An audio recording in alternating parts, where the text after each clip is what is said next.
who left this little random baby in the park? How you doing, little guy? Are you okay? Why are you so ugly? You look ugly and you look stupid. Funny, yeah, well, at least my parents didn't ditch me in the woods, so yeah, enjoy eating rocks for dinner. Peace out.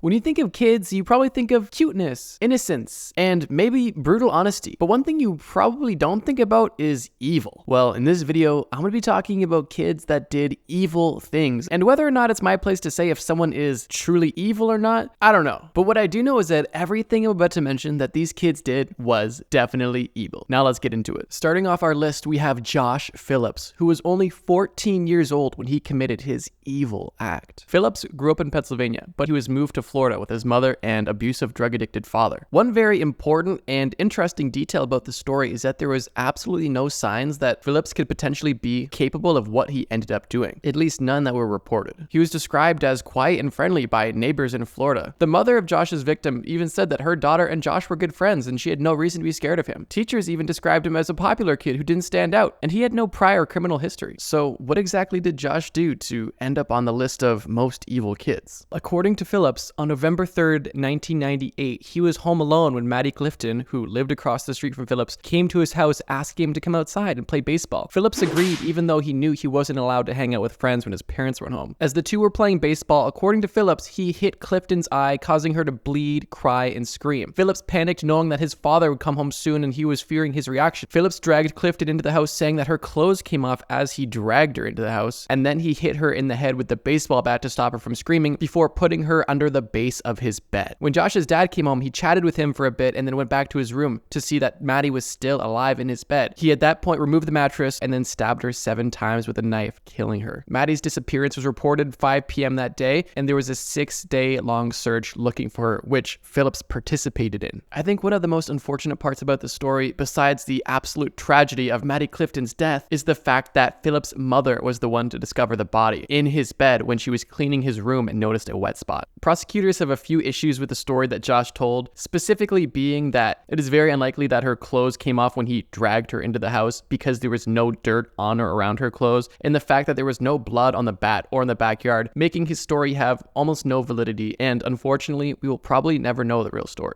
Moving on, we have Edmund or Ed Kemper. Kemper was born on December 18th, 1948 in Burbank, California, and he committed his atrocious act at only 15 years old. At least the first of his atrocious acts, but we'll get there. On August 27th, 1964, Kemper was sitting at the kitchen table with his grandmother when they unfortunately had an argument. Angered, Kemper stormed off and grabbed his rifle that his grandfather had given him for hunting. He re-entered the kitchen and shot his grandmother in the face once and then shooting her twice more in the back. Kemper then waited for his grandfather to return home from grocery shopping, where he shot him in the face in the driveway. At this point, Kemper didn't know what to do, so he called his mother and she told him to call the police, which he did, and he waited to be arrested. When in custody, Ed shockingly reported that he just wanted to see what it would feel like to kill grandma. If it hasn't already become obvious yet, this video is pretty dark and it's only gonna get darker, so buckle up. Kemper was diagnosed as a paranoid schizophrenic and was sent to the criminally insane unit of the state hospital, where he shockingly only served 5 years. Kemper was able to be released so early because he was able to convince his psychiatrist that he was rehabilitated, and he was released on his birthday, December 18th, 1969, which to me is criminally negligent knowing what I'm about to discuss. If you had any hope that Kemper was successfully rehabilitated, I am extremely sorry to burst your bubble, but that is simply not the case. Upon his freedom, Kemper decided to viciously murder 6 women and even kept their heads as trophies. He then killed his own mother and his friend, and at that point turned himself back into the police. He says that his justification for the killing spree was that he wanted to get revenge on his abusive mother, and now that that was complete, his job was done. This kid was definitely evil. Now, before I mention this next evil child, there's one thing I want to make very clear. It's probably not a surprise that I read a lot of news to make these videos, and no matter how critically I try to think about things, no one is immune to bias and one-sided articles, which is exactly why I want to give a huge thank you to our first ever sponsor,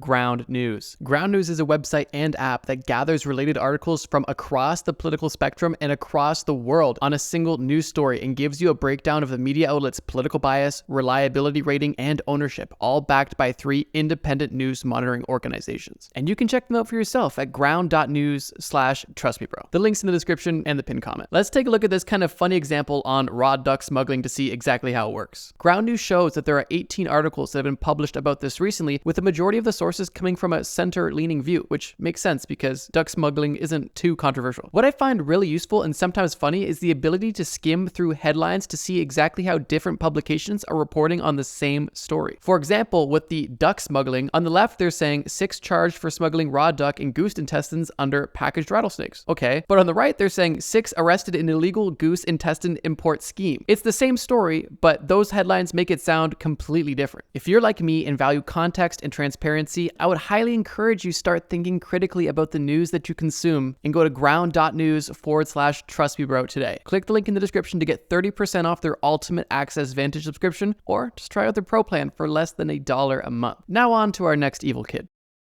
That being Graham Young, also known as the serial poisoner in England. Born in London on September 7th, 1947, Young's obsession with poison and poisoning things began at a very young age, and unfortunately, that obsession was able to flourish and develop as it took a while for people to catch on. Young used his family and even classmates as lab rats for his poisons, all of which made them extremely sick, but didn't kill them yet. Graham's preferred method of delivering this poison was in his victims' food and drink, a very unsuspecting place. Graham's first official murder took place on April 26, 1962. Yes, Easter Sunday. Graham's stepmother passed away shortly after drinking some tea that Young had added chemicals to. Fortunately, some of his teachers and even his own aunt grew suspicious of him and called the police. Young was arrested, and at the age of 14, while being detained at the Broadmoor Hospital, he pledged guilty to 3 non-fatal poisonings and even admitted to killing his own stepmother with poison. Now, unfortunately, similar to Ed Kemper, because Young was held at a mental institution, his stay was rather short, serving less than 9 years. And upon his release, he went on to poison 70 more people, killing 2 of them. Young was once again arrested on November 21st, 1971, where he was ultimately sent to jail, where he eventually died of a heart attack. Was he poisoned? Nobody knows, but it's a happy thought. Following this serial poisoner, we have a trio of evil children, those being Paul Gingerich, Chase Williams, and Colt Lundy. 15-year-old high school freshman Colt Lundy, with the help of 2 of his friends, shot his stepfather in the chest 4 times, killing him. Lundy's friends and co-conspirators were 12-year-old Chase Williams, who was on lookout during the evil act, and 12-year-old Paul Gingerich, who also shot Lundy's stepfather. One of the craziest parts of the story is why they killed him. Was he an abusive drunk? Was he the worst father ever? Well, according to the boys, they just wanted to run away, and they felt the need to kill him so he wouldn't catch them and get mad at them. That is definitely some 12-year-old logic. Another crazy detail is that Paul Gingerich, at only 12 years old, was the youngest person ever to be tried as an adult and was served 25 years. Lundy received 30 years, and Chase, who stayed outside on watch, got 6 years in a juvenile corrections facility. What all of these boys did was evil, but do I believe that all of these boys were evil? I'm not sure. But it definitely seems that the older boy was a negative influence, to say the least. Next up, we have David Brom. Similar to Ed Kemper, David Brom's evil act was triggered by a simple argument. But as we learned with Ed Kemper, an argument can turn vile. And unfortunately, that's exactly the case with David Brom as well. Around 11:30 p.m. on the night of February 17th, 1988, Brom had gotten into an argument with his dad once again about the music he was listening to. For Brom, this was the final straw, and the next morning, Brom took an axe to his father, and is shockingly reported saying that his father kept getting up and he had to keep hitting him to keep him down. So that's it, right? He just killed his dad because he was mad at him. Unfortunately not. Immediately after killing his father, he then killed his mother and 11-year-old brother and younger sister, all with that same axe. Now, weirdly, but also fortunately, hours later, Brom asked a female classmate to skip class with him, which she did, and during their time together, he confessed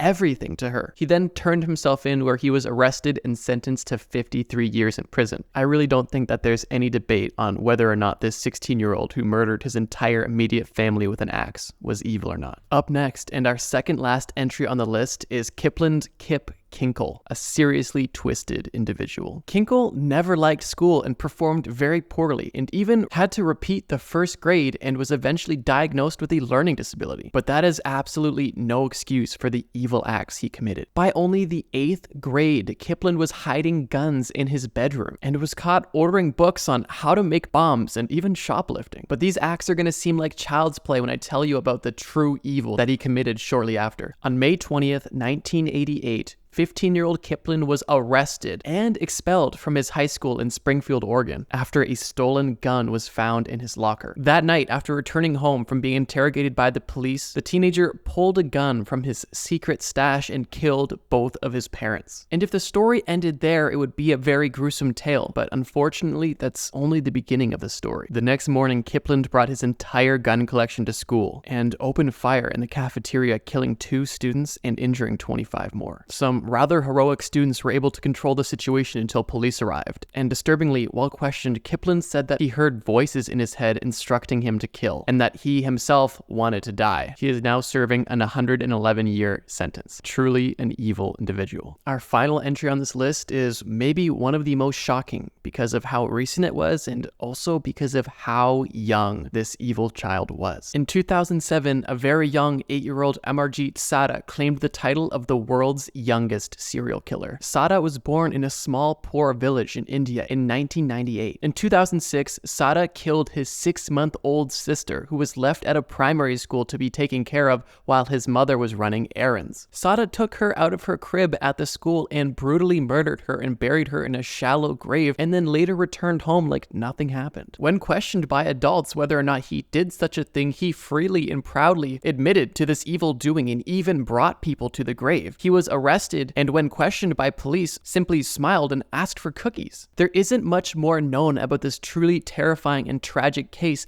but one of the most scary elements about it is that he was only sentenced to 3 years under Indian law, and he is now free to live his life however he pleases. I understand he was only 8 years old, but that sort of evil activity in a person needs to be monitored long term. But for now, that's all from me. Thank you guys so much for watching this video, and let me know what you guys think. Were these kids evil, or were they just simply a victim of their circumstance? To me, it seems like there's a lot of elements at play, but it never justifies their actions. Thank you guys so much for watching, and also thank you Ground News for sponsoring this video. I know the Trust Me Bros are very supportive of creators getting that bag, so I appreciate you guys watching the integration and maybe even checking them out. That's all for this video. Until next time, trust me, bro.